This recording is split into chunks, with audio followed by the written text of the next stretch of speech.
So kahit na maganda yung product at hindi mo alam paano ibenta, wala rin mangyayari. All you need to do is be a price because we need to. Kasi tandaan mo, it's very fucking hard to attract women. Hey, what's up guys? It's your boy, Suplado Moto. Okay, for today's vlog, let's talk about... By the way, pupunta tayo sa Clark, Pampanga. Dahil hindi natin nailalabas ang ating CBR, so magpupunta tayo ng Pampanga para magkape. Sino ako punta sa inyo sa Cafe Mesa? So tatry natin ang kape nila kung masarap. So yun, merong nag-comment sa ating comment section. So nagtatanong siya, paano daw ba matatalo ng isang hindi babaero ang isang babaero? So nag-reply ako sa comment niya. I asked him kung ano ang definition ng babaero sa kanya. Kasi minsan nagsasalita tayo pero hindi natin totally alam kung ano yung definition ng isang sinasabi natin, di ba? Dahil naririnig natin most of the time, kumbaga given na ito siguro yung definition nun. No, it's not. Pag sinabi bang babaero, maraming babae, pwede, di ba? Pero pag sinabi bang babaero, pwede bang hindi pa rin makakuha ng babae? Pwede. Kasi guys, hindi porket sinabihan kang babaero, lahat ng pambababae mo is successful. Gets? Hindi porket sinabihan ka na or akala ng iba, babaero ka, ibig sabihin magaling ka na dumiskarte ng babae. Karamihan sa inyo, magaling lang magsalita, magaling lang sa message. Pero when it comes to actual or in person, wala kayong magawa or wala kayong masabi or tameme kayo. Yan ang karamihan ng lalaki ngayon. Kaya hirap sila, iba yung dating sa kanila pag na-reject sila. Well, ganoon naman talaga ang rejection. Mahirap naman talaga i-deal. Hindi masarap sa pakiramdam na ma-reject ka ng babaeng gusto mo. At eto pa sa inyo guys, kaya rin kayo nagtatampo, kaya kayo naiinis pag hindi nagre-reply ang isang babae, because you giving too much emotions. You are invested sa babae na hindi naman talaga agad nagre-reciprocate sa inyo. Nasanay ka nagre-reply siya, so akala mo okay kayo, goods kayo. Hindi bro, kaya nga sabi ko sa inyo, hindi pwede na hindi mo kayang kontrolin yung emotions mo. Unang-una, bata pa lang tayo, tinuro na sa atin kung paano i-control yung emotions natin. Hindi pwedeng hindi. Kasi lalaki tayo. Kasi it will be chaos pag if you don't know how to control your own emotions. At tandaan mo, you need to influence her, di ba? So pag kaya mo control yung emotions niya, yun din ang pwedeng maramdaman niya or yun din yung pwede niyang gawin sa sarili niya. So balik tayo sa babaero. Meron din nag-message or nag-comment sa akin, nag-message pala. Tinatanong niya is, meron daw siya nililigawan.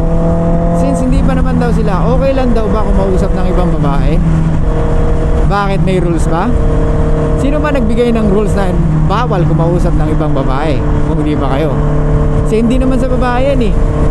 Do you think ikaw lang kinakausap niya? Do you think ikaw lang yung pwedeng options niya? Or wala siyang options kundi ikaw? Yun ang akala natin. Yung akala mo minsan na hindi makabasag pinggan, sila pa yung makukulit or sila pa yung makaharot. Okay, ganito na lang guys. Emotional ang babae, tama? So, ang babaeng emotional, ibig sabihin, she's operate based on her emotions, di ba? So, lahat ng kilos niya, lahat ng decision niya, always based on her emotions. So, tingin mo, mag-i-stick siya sa isang lalaki based on her emotions? No, it's not. Unless talagang patay na patay siya sa'yo. Gets mo?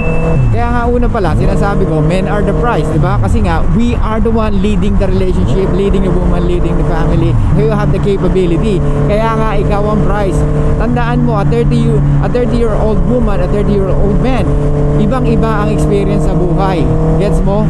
Regardless kung ano man narating nila. Kaya nga, yung value natin, in-earn natin. Once sa pinanganak ang babae, may value ka na. Compare sa ating mga lalaki, wala tayong silbi. Kaya nga, lahat ng kagagraduate lang sa AFP, ano ginagawa? Pag sa gera, lagi ka nasa unahan, di ba? Ikaw yung pawn, ikaw yung pakain, ikaw yung sacrifice. Gets? The only time na magkakaroon ka ng value is pag umidad-edad ka na at pag meron ka na napatunayan. Kahit na umidad ka at wala ka napatunayan, it's still fucking the same. The way they will treat you is still fucking the same, like you don't matter at all. So balik tayo. So babaero guys, Ang daling sabihin babaero. Kahit ako pwede ko sabihin sa sarili ko yun. Kahit ikaw pwede mo sabihin sa sarili mo yun.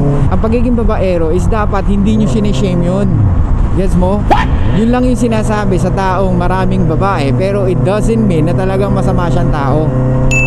Uulitin ko, hindi porket sinabihan kang babaero, ibig sabihin masama kang tao. Babaero ka because you know how to attract most of women.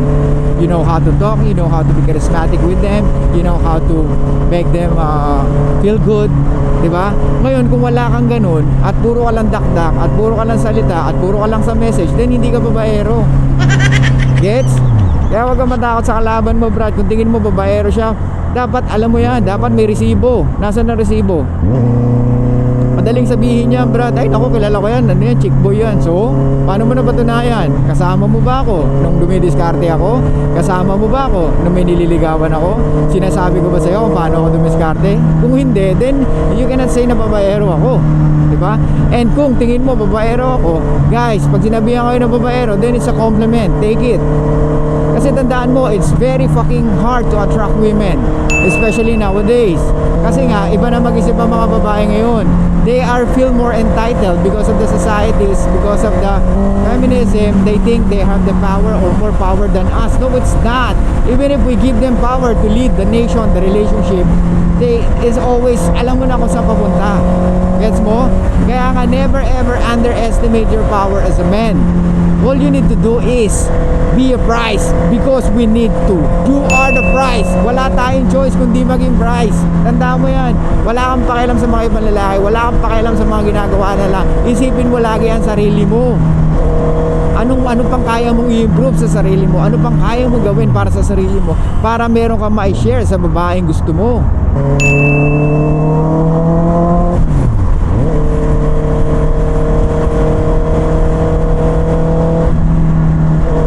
Huwag kang masyadong matret sa lalaking babaero. Nasa sayo pa rin yan, Brad. Ikaw ang maglilid, ikaw ang mag-aaya sa kanya makipag-date, ikaw ang makikipag-usap, ikaw ang magsiset ng tone, ikaw ang magsiset ng date, ikaw ang magpa-plan. Tandaan mo, ikaw ang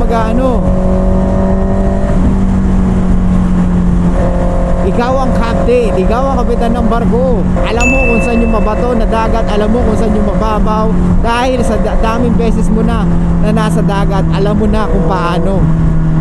Pag malakas ang alon, alam mo na kung paano gagawin mo, di ba? So parang ganun lang yan. Kaya nga para sa inyo, kung hindi wala kayong ginagawa para sa sarili nyo, puro lang kayo nood, wala kayong actions, then wala rin mangyayari. Hindi pwedeng puro knowledge lang, dapat may actions ka, Brad, di ba? Kahit nasabihin ko sa inyo lahat ng sikreto or lahat na pwede nyo gawin in order for you to attract women, kung wala kang actions at di mo susubukan at takot kang magkamali, then wala rin mangyayari. Sa lahat na sinasabi ko sa inyo, hindi perfect yan. Meron pa pwedeng i-improve yan. At kayo ang nakakaalam nun dahil pag na-experience nyo, kayo ang makakapagsabi kung ano yung mga dapat pang i-improve. Walang pinagkaiba yan sa app, di ba? Kaya nga may feedback. Importante ang feedback ng bawat app or bawat company because dun sila nag-e-excel or dun sila mag-e-excel kung ano yung gusto ng customers. Gets? So tandaan mo, we as a men, we are the salesperson, women are the customers. Okay? They are the one who will decide. Sila ang magde-decide kung bibili sila ng product. Gets mo? So kahit na maganda yung product at hindi mo alam paano ibenta, wala rin mangyayari. Same thing. Ang gwapo mo pero tanga ka makipag-usap, di wala rin. Same thing. Sa lalaki na may kotse pero walang naisasakay na EA, di wala rin. Gets? Yun ang sinasabi ko sa inyo. Kaya Brad, huwag kang matret sa mga lalaking babaero. It's time for you. This is a challenge for you. Okay? Tsaka paano mo nasabing babaero yung sinasabi mo? May resibo ka ba? Pakita mo. Diba? Maniniwala kami kung totoo yung sinasabi mo. Kung meron ka resibo. Pero kung naiisip mo lang dahil nababalitaan mo lang, no, it's not. You're not a woman, bro. Kung babae nakarinig yan, then most of women, they will become attracted to him. Pero ikaw, natitreat ka, tama? Don't feel that way. Kasi at the end of the day, tandaan mo, it's your fucking game. Tandaan mo, we have a 3 core that we need to improve. Ano? Make muscle, make money. Ano pa? End your game. Ulitin ko, tandaan mo, meron tayong laging dapat i-improve every day. 3 yan. Ano? Muscle, money, and your game. MMG, Brad. Tandaan mo yan, MMG. Yan yung mga dapat natin i-improve. So ayun guys, kaya pag sinabihan kayong babaero, huwag kayong mabother, huwag kayong ma-offend, because it's a compliment, because we all know, we as a men, it's never easy and it will never be easy to attract women. Tandaan mo yan, kahit na may pera ka, kahit gwapo ka, it's part of the component na gwapo ka, na mayaman ka, may pera ka, may kotse ka, pero it doesn't mean you can always make women like you. Okay? You cannot have relationship with most of women. Okay? Be the man that you wanted to be. So you need to do something. At tanongin ko kayo, Brad, 3 years from now, ano nakikita mo? Or end of this year, ano nakikita mo sa sarili mo? Ilang babae na yung pwede mo makilala? Or ilan yung goal mo na pwede mo ma-date this year?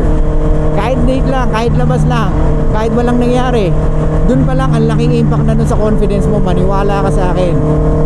Our rejection, our failure builds character.